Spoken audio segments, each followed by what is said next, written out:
Hey, what's up? It's your man, Greg Merriweather. Welcome to the Unmitigated Truth. Sorry about the technical difficulties. I had a, I ain't gonna say, I had somebody calling me with nonsense, and in typical Greg Merriweather fashion, I had to address this person so that I could get to my show. But nonetheless, man, I'm excited about today.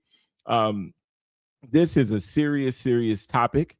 It's something that I have pretty much discussed for quite some time, since its inception, actually. Um, Being involved with the Office of Public Health and Safety was something that I did when violence reduction became a thing in the city of Indianapolis under the administration of Joe Hogsett. And so I was involved in that.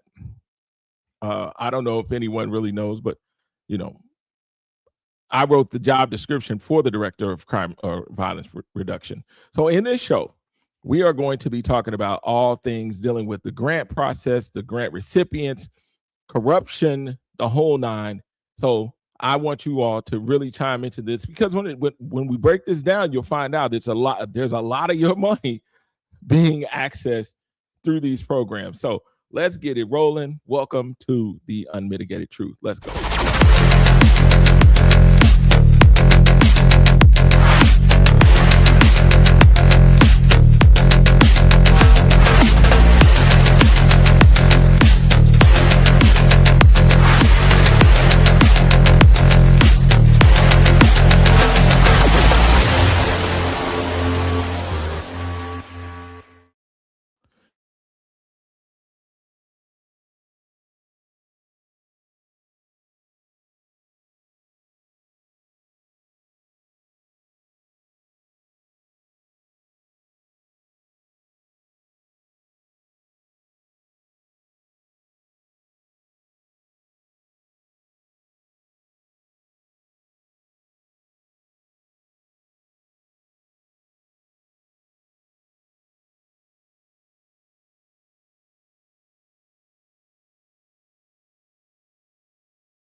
Sorry about that, man. Thank you.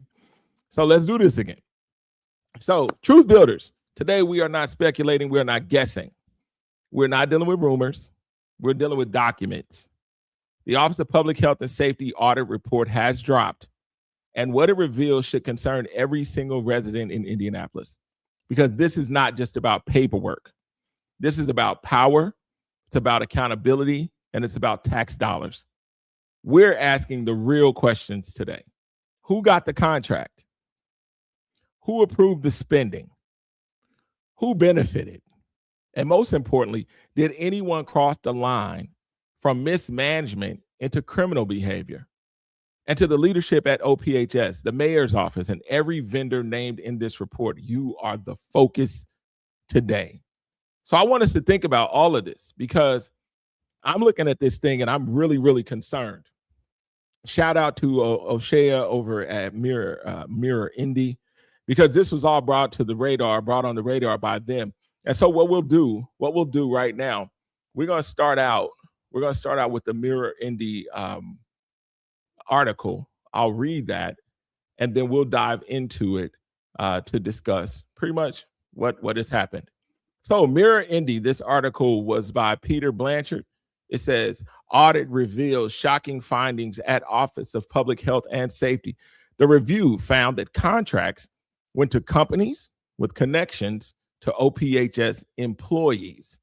So an internal audit of the city's Office of Public Health and Safety is prompting calls for funding freezes to the agency.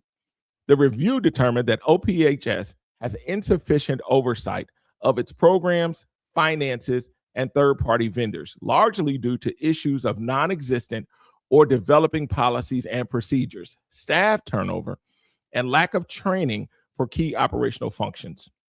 Perhaps most alarming, the review found that several contracts were awarded to companies with significant connections to current OPHS employees.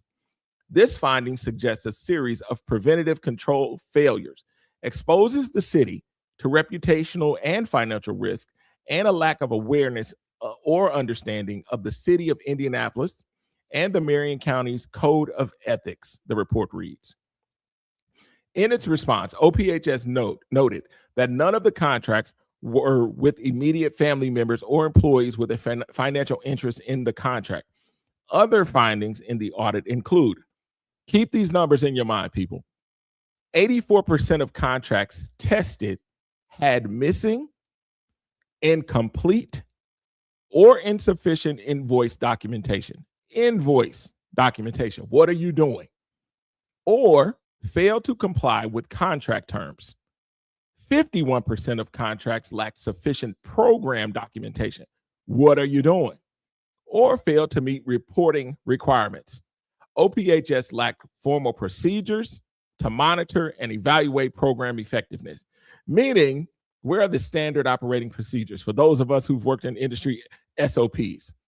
In a joint statement attributed to Mayor Joe Hogsett's office and OPHS, city officials said the agency has updated its financial policies in response to the audit and that OPHS remains central to the priorities of this administration. Right now, everything's being ran by Andrew Merkley. We'll talk about him. But when I look at this, I'm totally concerned because I am so appalled by the fact that OPHS has been around. OPHS has been around. The mayor, when he became mayor, said that he would be the public safety director. In his speech, he said the buck stopped with him. What's mind-boggling is that if the buck has stopped with you, why is it that these improprieties are living in our city? So I'm just kind of trying to figure out why I won't say who, but I'll say this. I said this morning. I believe that our mayor has a way of empowering incompetence. And he goes to grab people who he knows will never challenge him.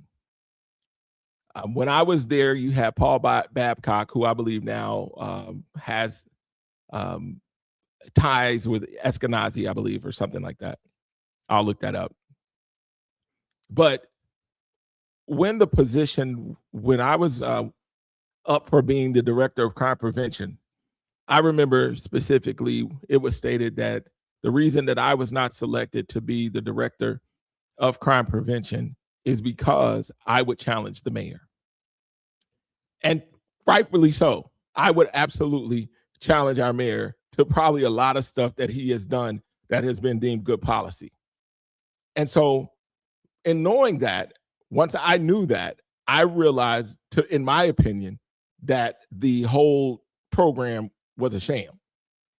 Because if you want people in your administration who have no voice, who have no rhyme or reason to ever challenge you, then at that point, I know that you're probably not going to do the necessary work to make sure that there's accountability in that system.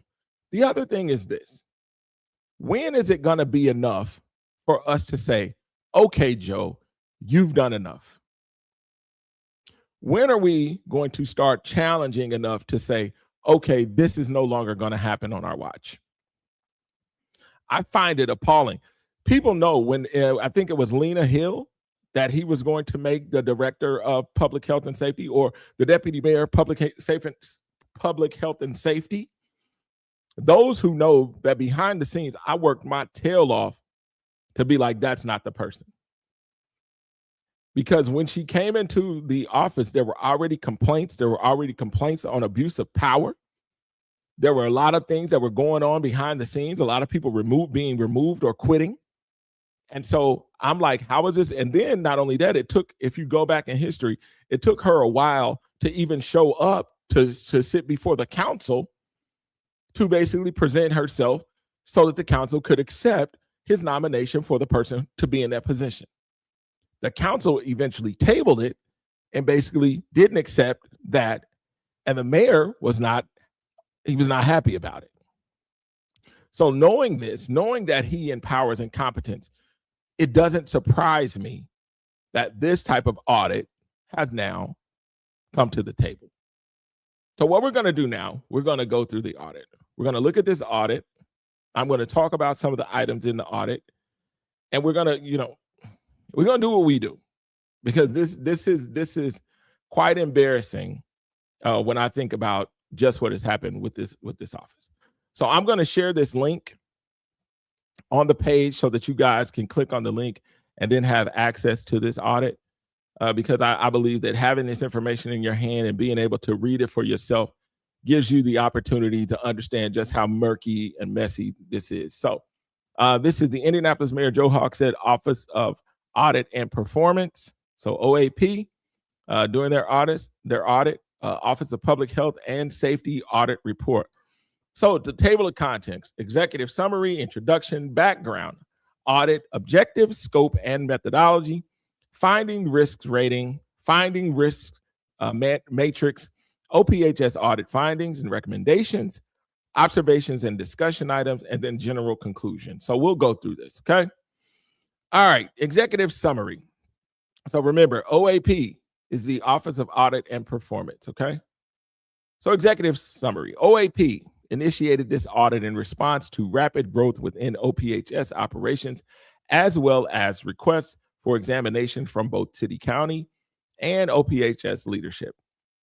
The background: established in 2016, OPHS is comprised of 5 divisions and oversees many key programs impacting health, well-being, and safety outcomes. In response to the growing need for health and public safety initiatives, OPHS has received a 75% increase in its operating budget from 2020 to 2025. Programmatic work across each of the divisions is primarily executed by community partners who are under agreement to execute activities on behalf of the office. Objectives and scope: the audit period covers January the 1st, 2020 through December 31st, 2024, and was expanded to include specific activities through December 31st, 2025. The primary objectives of the audit were to provide reasonable assurance that OPHS operations, including programmatic oversight, financial activities, and third-party vendor management, are compliant with all the applicable laws, policies, and regulations. Interviews were conducted with key departmental staff to gain insight into operations, and financial data was received and tested for compliance with contractual obligations and financial control policies. So here's the findings. The audit determined that OPHS has insufficient oversight over numerous operational areas, include programmatic activity, meaning what are you doing? Success, it's working. Financial expenditures, what are you spending the money on? And third-party vendors. These shortcomings are largely due to issues of non-existent or developing policies and procedures, staff, and that's all it has for some reason. Staff turnover and lack of training for key operational functions. So when we look at this, reference F1, whatever that means, it says finding insufficient programmatic documentation. I'm going to let that sit. Insufficient programmatic documentation, meaning these people don't have a clue what the program is about. Insufficient programmatic documentation. This means this is what my program is about. This is what we do. This is the result of what we do. This is why we're doing it. So you've already started out, and this is insufficient. So this is Greg Merriweather, scammer, walking in and saying, hey, I'm about to start a program where we just I think that by breakdancing, it's going to make you feel good. And at the end of the day, you're not going to kill nobody. And they say, okay, how much you think that's going to cost? Well, probably about $100,000. Okay, we'll do it. I think you cool with old boy, or I like you. So therefore, we're going to give the okay for you to get $100,000. Stupid. Ridiculous. Makes no sense in the world. And that's the first step? That's the first one? We're going to insufficient programmatic documentation. Number 2, which is, it says high risk. Notice that, high risk. Number 2, insufficient invoice documentation, meaning that after your program has started and we've given you the money, you don't even have an invoice to say what you've done with the money. Let that sit.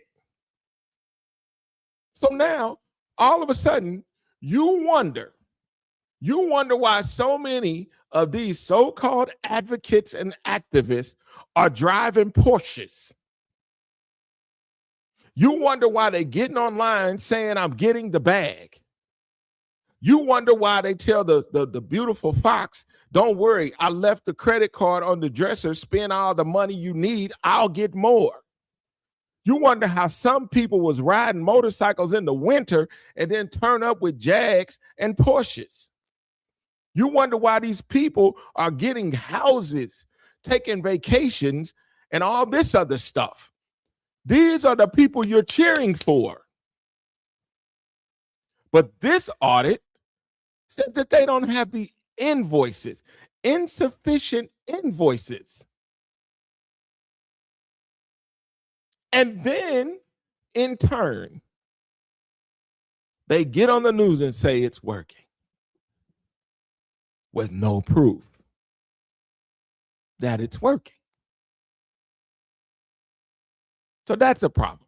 High risk. We've already determined 2.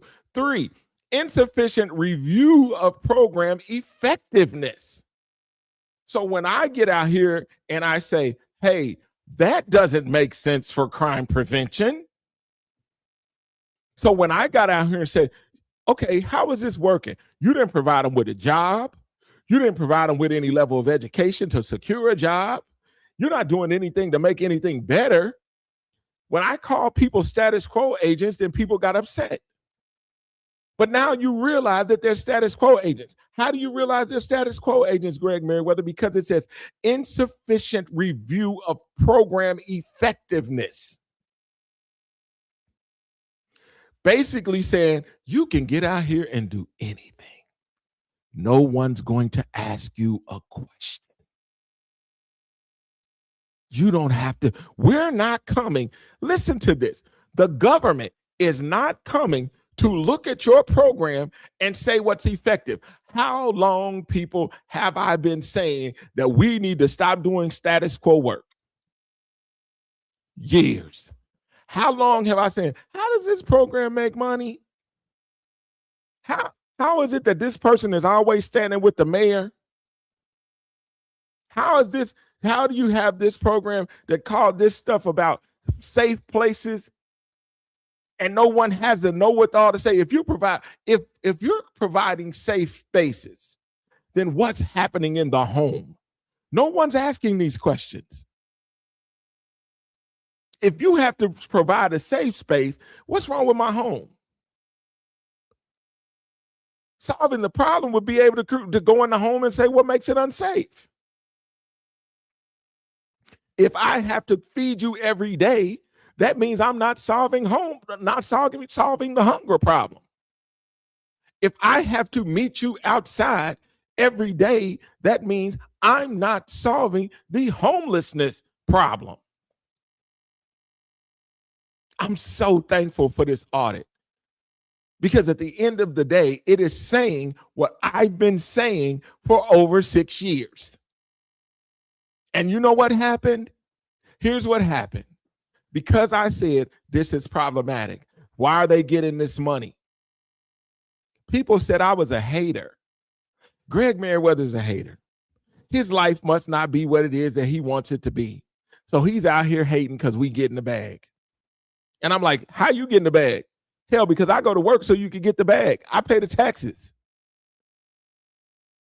And then the government fails us by not knowing the program's effectiveness. Here's a good question. If all of these organizations, are doing crime prevention, and most of these organizations are piling on top of each other, claiming that they're doing the same thing, then why do we have all these organizations?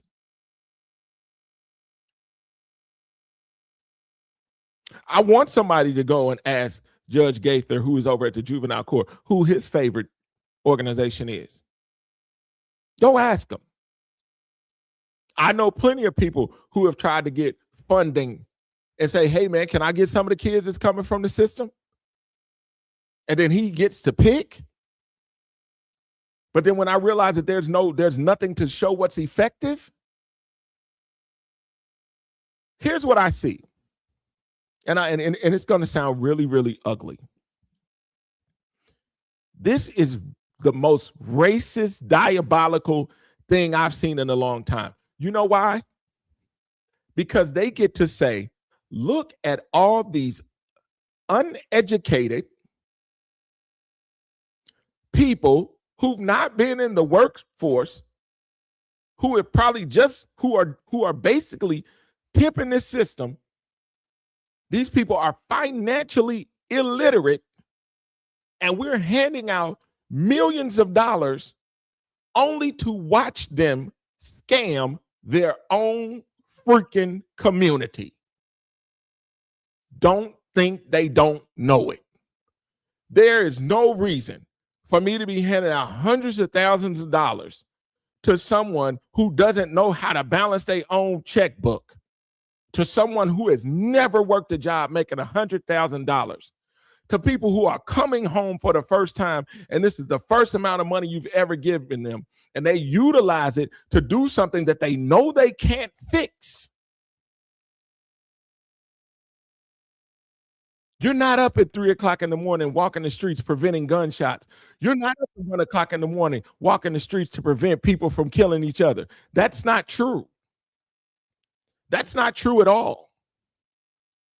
And instead of us listening to people who cry out and say, this makes no sense, we get mad at the people telling the truth.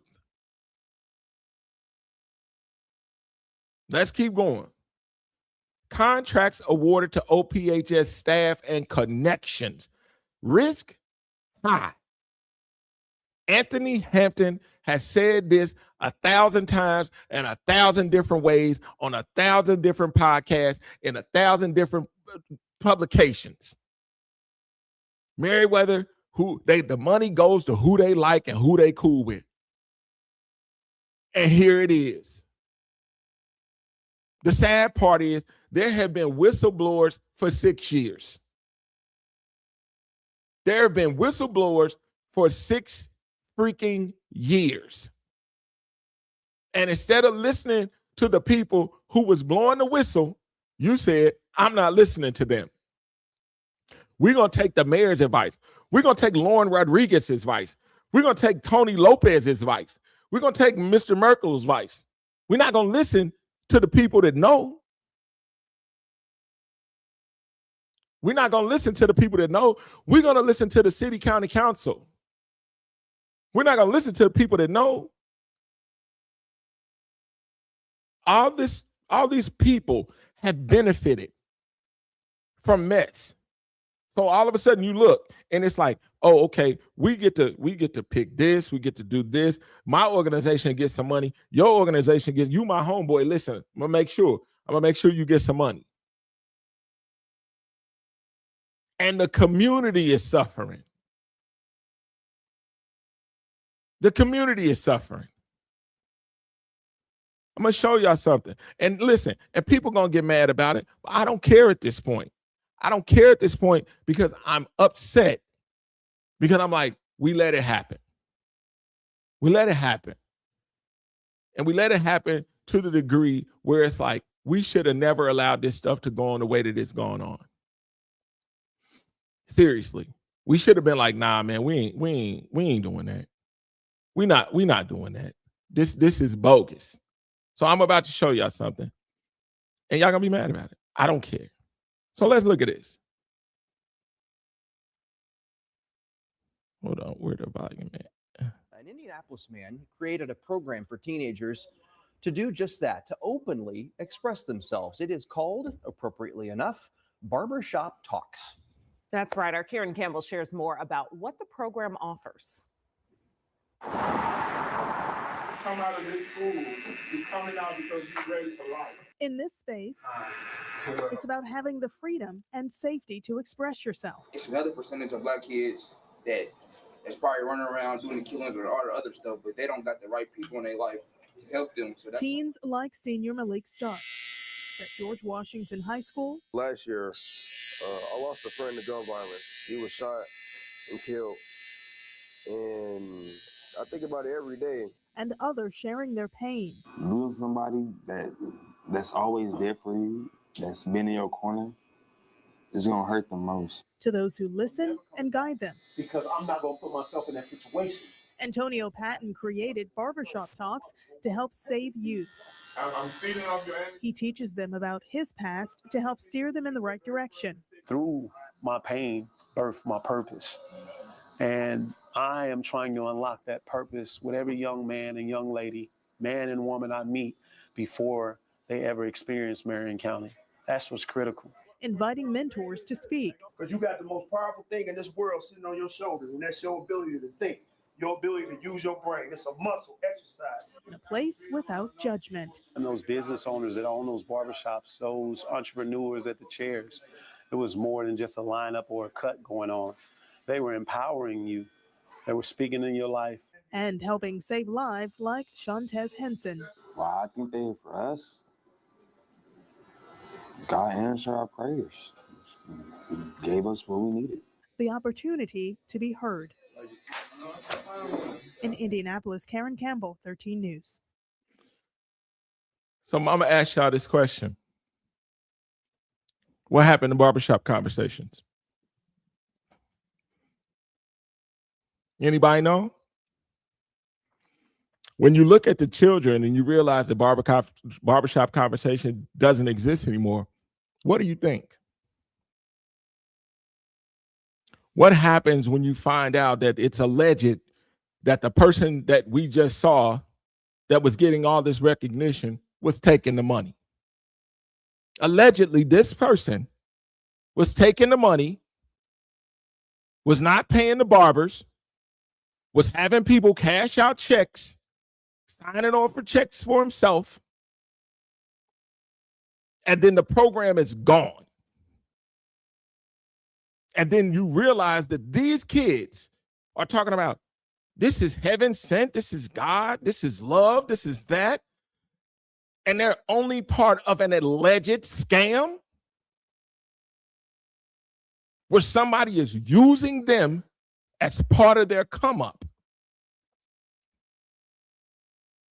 And the sad part about it is when the system does not prosecute these people, it is because the system is embarrassed about not having the standard operating procedures in place to be able to hold them accountable.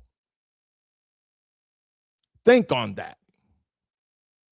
The sad part about this is that I have been so vocal behind the scenes on these types of issues and people refuse to listen.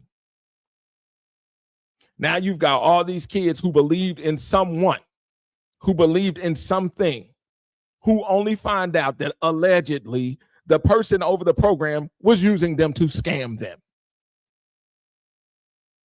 Allegedly. It's sick. It's sick behavior. It shouldn't be okay for this type of stuff to take place.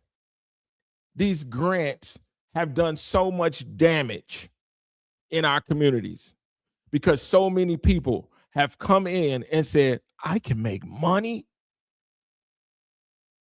I don't have to solve nothing. Do you understand what that plug looks like? Let me go to the streets for a second. Do you understand what the plug looks like when someone said, man, listen, they ain't even tripping on if you bring the money back. They ain't even tripping if you bring the evidence. They ain't tripping. You ain't got to tell them what you're going to do. All you got to do is show up and say this, that, and the other. They're going to give you the work. You ain't even got to prove that you're doing the work. They're going to give you the work. That's what this is. That's what this has become. You have got people that we cheer for and we call them leaders that tell you not to come to their side of town simply because they say, hey, man, you can't be involved in this because that's my territory. So now grant people that getting grants supposed to be solving the ills of our community now tell you you can't come over to this side of town because saving our people has become territorial. Territorial. No one wants to partner with anyone. You know, I used to get upset. You know, when I say, man, this is crazy. You know, I can't be part of nothing. Don't nobody want to work with me. But now I understand why you don't want to work with me. You don't want to work with me because you know I'll hold you accountable. You know, I'll be like, that's stealing. Same brother, I called him a thief. I called him a thief when we had the whole George Floyd thing. And I put together the thing to say, let's take young men downtown once it got torn up and said, hey, let's work together. I said, well, let me get young men to come downtown so we could clean up the black businesses. And then we get downtown and he's called VOP. He's called Keith Graves. He's called the News. And then the old IBJ building had the young men scraping the building as if they were wrong, like they did something wrong. I said, this is not what we signed up for. Then they got to the black businesses, which was Jay Benzal. TA had the Subway down there. You had Michael's Soul Food Kitchen, and you had the barbershop. I think it was one church or something like that. End up giving all those businesses $10,000, and then they gave him $10,000. Right?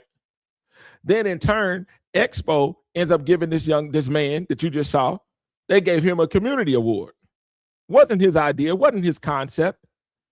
And I called him and said, you are a thief.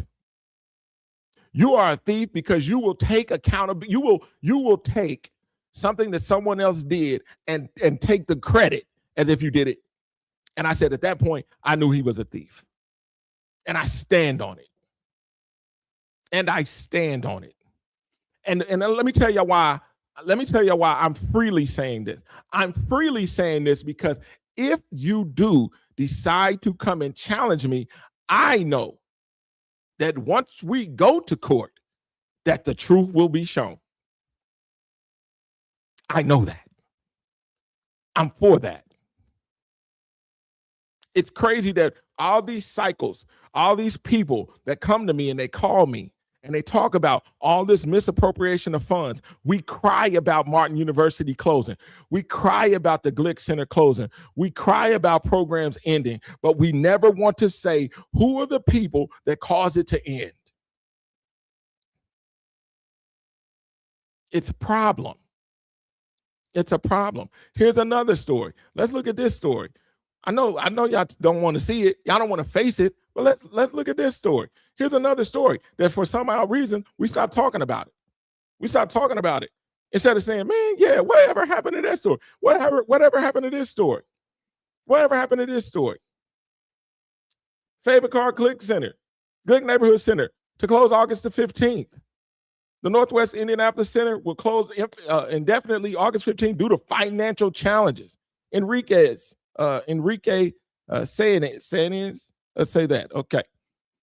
It says the Favorite Guard Glick Neighborhood Center in Northwest Indianapolis will close August 15th due to financial challenges caused by overspending. In a written statement, the center's board of directors said the closure would be temporary, but a reopening date has not been selected. The board said it is working with families, local child care programs, the United Way of Central Indiana, and other partners to connect families with child care alternatives. The center at 2990 West 71st Street will close its child care center August 15th. This comes after a series of changes made this summer. The board announced a leadership change in June with its executive director, Patrice Duckett Brown, leaving the center in July. The board made other service cuts and staff reductions. In its statement, the board said it expects these changes will help the center reestablish itself financially. Listen to this. This says the board announced a leadership change in June with its executive director, Patrice Duckett Brown, leaving the center. In July, the board made other service cuts and reductions. Listen to this. This sums what was just said. In its statement, the board said it expects that these changes, in the sentences before, these changes will help the center reestablish itself financially. Listen to that. What is that telling you? It's telling you that whoever was in it was the problem, right? Whoever was in it was the problem. And then it says, we can confirm at this point the center is experiencing financial challenges, primarily from overstaffing and overextending financially to help more than 300 families. Let's go to the numbers. In 2020, the center reported employing 45 people and having a net revenue that year of $650,103. Listen to this. 2 years later, the center reported employing 105 people, 60 more people, with a net revenue of $5.3 million. Then in 2023, the most recent filing available, the center employed 120 people, 15 more people, but spent $1.5 million more than it made. With carryover from past year's savings, the center ended that year in the black. The same filing shows pay for Duckett Brown increased from $67,171 in 2020 to $103,548 by 2023. I don't have to do this. I don't have to do this. The crazy part is you should be doing it. The crazy part is so many people have called me and said, allegedly, that the organization didn't want to embarrass itself, so they gave the young lady the option of leaving. I heard that they even gave her some money to leave and basically allegedly told her to be quiet. And allegedly, by being embarrassed, they've done nothing to hold her accountable, allegedly. So how does that work? How is it that this keeps happening? How is it that organizations and things that we claim we need are being run by people and they just get to walk away? These are not, and then it's crazy because they're not pariahs in our community. We're not looking and saying, man, get on away from me with that. And honestly, I don't care if anybody's mad. I'm going to say it. Yeah, they should shut down every dime moving from OPHS right now. Right now. I'm tired of BS programming. I've been tired of BS programming. Because at some point, either you have to look and say, does this solve the problem? Let's ask a question. Let's go to this. Let's look at this audit really quickly because I want to ask this question based on this article because it gets me that all this information gets put out, and I'm happy to read this information for y'all. I really am. I'm happy to read this information for y'all. Let's move down over here with the money. Okay? It says shout out to Michael P. Hart because Michael P. Hart is a guy that I've talked to as well, and he's been saying the same thing about the money. We've been like, where does it go? Who does it go to? How does it work? How are people held accountable and the whole nine, and nobody gave us anything. So the audit flags grant to after school program. The report raised concerns about a grant of $75,000 that went to local private school in November 2024 to support a summer program for underserved youth. I don't even want to go there. The grant began under the leadership of a former OPHS director who now sits on the executive leadership for the program, the audit states. Creates a perceived conflict of interest that could cause reputational harm to the office. While the audit doesn't mention the program by name, it lines up with a $75,000 grant that was awarded to the Horizons program at Richards Episcopal School in November 24. Okay? This is sick. This is bad. This is bad stuff when we look at this. I want us to go look at the Russ McQuaid report, because Russ also put out some information that I thought was really imperative, because he kind of found some other information that I was like, yeah, Russ, you're on to something. Let's see here. Let's see. Yes, here we go. So this is Russ McQuaid that was yesterday. It says, launched 9 years ago, OPHS received a huge fiscal boost in 2021 with the infusion of $45 million in federal funds to support elevation grants from $20,000 to $250,000 at the community level and the agency to support them.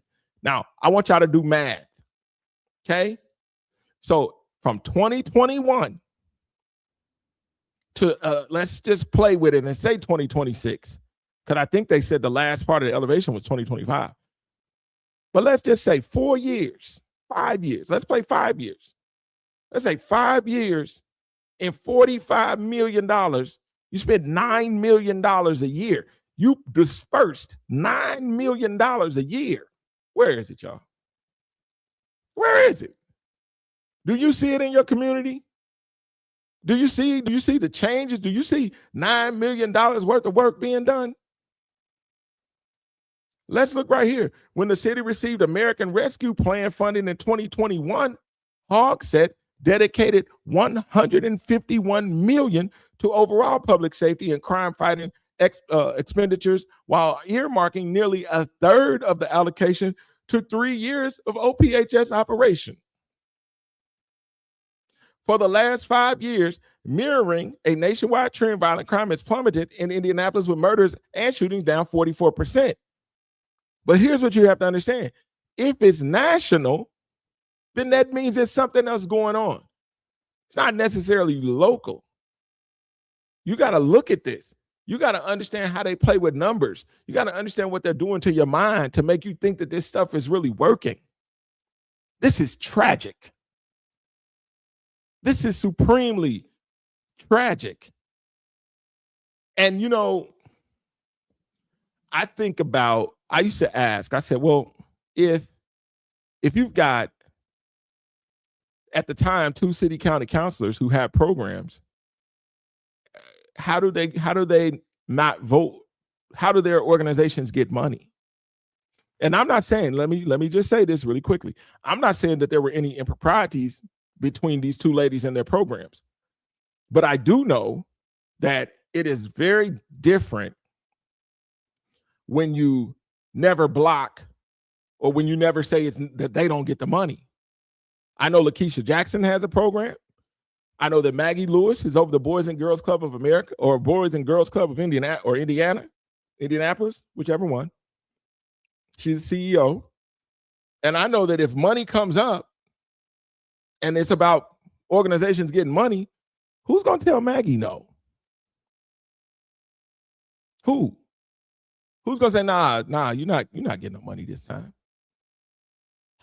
Listen, this is ugly. How many of your churches, how many of these big, magnificent churches have inside people? How many have you looked up and you've seen year after year, time after time, the same churches get the grant money? How many times have you seen it? It's ongoing. Nobody's asking about New Boy. Nobody's looking and saying, hey, man, how in the heck did this dude all of a sudden come out of nowhere, standing in front with the mayor, hat to the back, gets the money every time? And then what happens is everybody got a fan. They believed in the work.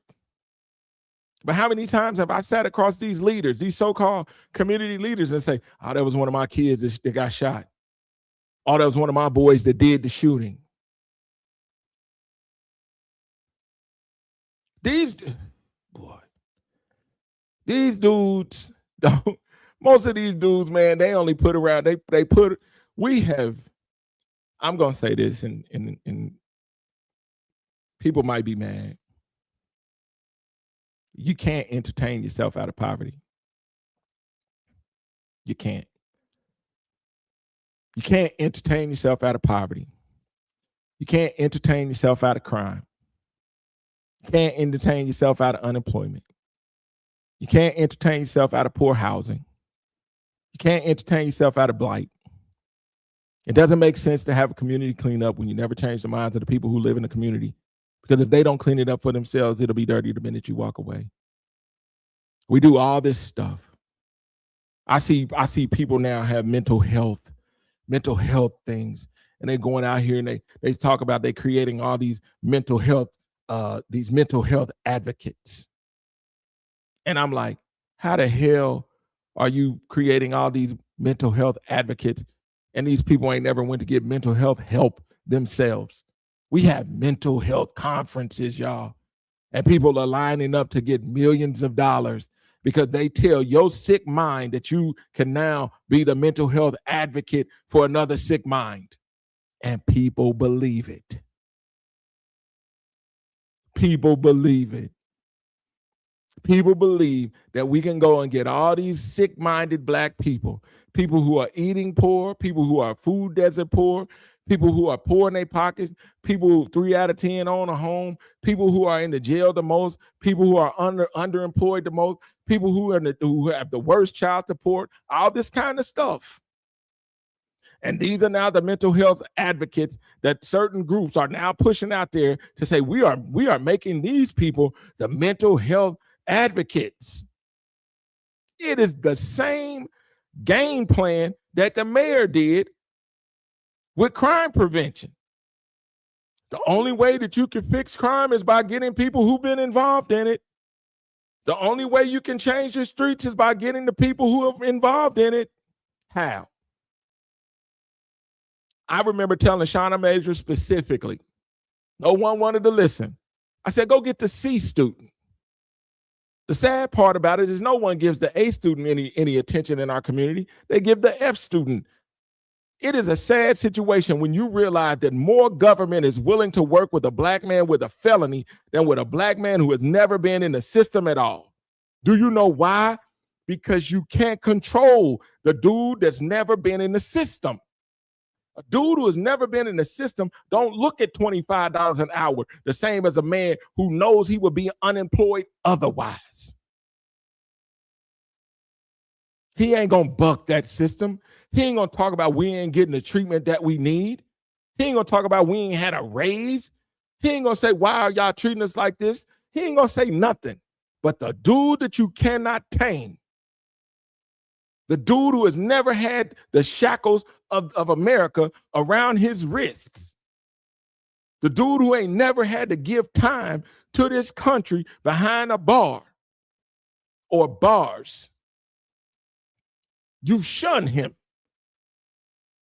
because you know you can't control him. So all of a sudden, those become the advocates of the destruction. Because now you look and you say, they've never made this amount of money, so they protect me because they know they're not worthy of it.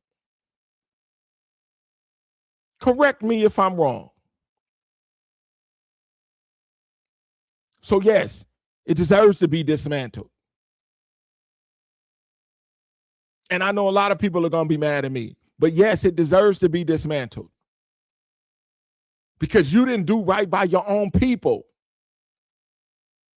Enough people have watched you have a ball when you're supposed to be solving issues. We having festivals. We having festivals while poor.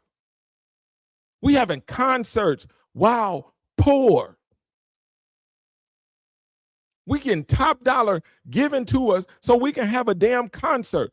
We're paying entertainers to lull us as we go back to the ghetto. We get excited about seeing the rich and they exploit us and go back home with the check. I don't give a damn about no speaker series. What does that mean to me when I got to go home and the lights is off? I don't give a damn about no Christmas toys. What does that mean to me when the lights are off and the rent's due? What does that mean when it's cold in here? I don't give a damn about no turkey. What does that mean when I can't survive the next day? And then when you realize that the same system awards those people are getting the highest recognition in the state of Indiana because they make you stay where you are, then you know how bad this is. That's why there was no accountability. That's why you didn't have to explain your program, because they were using you to keep things at status quo at best. And you fell for it. You fell for it, and they made you think you was being a hero, but they knew you wasn't wise enough or smart enough or even good enough to your own people to utilize that money in a way that would change someone's life for the better. They knew that you didn't make enough money, that you didn't know how to manage your money, so therefore the only life you cared about changing through the grant was your own. And nobody said a word. And now you look. Here we are, about to start a summer. Here we are, hundreds of millions of dollars gone. Whew, it hurts my heart. Hundreds of millions of dollars are gone. Now y'all got cars. Now y'all got homes. Now y'all have traveled well. Now y'all got kids who needed y'all help that y'all used. And then they're disappointed. What do you do? What's the redemption plan? What is it that you are willing to do to give back? You know, most of the time it's, you know, when you steal and they convict you, it's called retribution. It means you got to pay what you owe. Because I'm willing to bet that if there was no check involved in your advocacy, you wouldn't do the work. Too many people have utilized this money for their own gain. And the sad part about it is they knew it. They absolutely knew it. And I just think that, man, I ain't gonna say I can't forgive you, because that ain't the God in me. I want y'all to know that I just put the audit in the comments, so that y'all can definitely go look at the audit. I'm gonna also shout out to Mirror Indy. I'm also gonna put the Mirror Indy article in the comments so that y'all can see that. And then I'm also going to attach the Russ McQuaid article in there so that y'all can read that as well. I want to ask y'all, man, what do we do? What do we do now? Sister Lori, she says, and we still, let me put this up here. We still have food deserts, no banking, no good paying jobs, no housing, no bank loans. Think of all the millions people have used and exploited their own people. It hurts. I can't explain to y'all how much it hurts, because you got to have a heart for this. You got to have a heart for this. You truly do. You have to have the heart to say, you know what, through all the ridicule, I show up. Through all the bad mouthing, I show up. Yes, we have changed challenge into hate. Just because someone challenges you, don't mean they hate you. Typically, when someone challenges you, they love you. But here's what I will never do. I will never exploit a man, woman, boy, girl through a program to line my pockets. It won't happen. It won't happen. And unfortunately, it is still happening. These are free agents. These are free agents. And, it's funny because, I get accused. I just had a senator who told me that most people believe I do what I do to basically promote self. And I'm like, how do you figure that when I've gotten nothing out of it? The only thing I get out of this, I'm gonna tell you what I get out of this, and this is the truth, and I'm gonna get out for you. I get a level of gratification when I get messages to say I didn't know that, Meriwether. I thank you for breaking down the elections. Thank you for showing me what I did not see behind the scenes. Thank you for giving me this up on this educational piece, bro. Thank you for this. Thank you for showing up to this event, bro. Thank you for calling me and giving me words of encouragement. That's the pay I've received. I've received pay by knowing that I've helped someone be wiser in the next move, or encouraging somebody to keep going, because I do God's work. And somebody wrote, this is some heavy learning. This is also a heavy lift, Miss Lord. Because when you make the decision to do it the right way, you realize that the people that do it the wrong way, they have to partner against you in order to make it look like that's not the message you need to hear. So I'm going to say this. If you're going to do this work, and I know it's not going to stop today, but if you're going to do this work, at least be honest. At least be honest. But if you can't be that, don't do this work. Some of y'all know this ain't y'all's lane. You just know it's a check. And I'll say this. If you want to make some money, get behind a machine and then get in your lane in that machine. A lot of y'all only created programs because you thought you could make money. If it's about the people, you jump into somebody else's and you'll build it. And then when y'all build it, you'll find out that if it works, there's enough money for everybody. And this is my last bit of advice. It was from an old man. He passed away. He was 78 years old. He was a very astute businessman on the west side of Chicago. He started a company almost, I want to say close to 50, 60 years ago called Shine King on the west side of Chicago. I was fortunate enough to have him as my cousin. And here's what he told me. I was starting the Black on Black Network almost a decade ago. He said, do me a favor. I'm going to plant the first seed into that business. I said, okay. And my mom was there. He said, Patty, going to do right? She said, he going to do it. He said, don't ever chase an ambulance. I said, okay. He said, because by the time you get to the scene where the ambulance goes, that person is already dead and you can't raise the dead. Whew. I miss him. Then he said, and never worry about no money. He said, find the nucleus of the problem of our people and fix that. And he said, if you can fix the minds of our people, you'll never have to worry about money because you've solved something that no one else could. And that is why I'm dedicated. People call it just talk. But I realize that those who listen are ready for something to happen in their minds. And James Cole from Chicago is the person that told me to stick to this and change the minds of our people.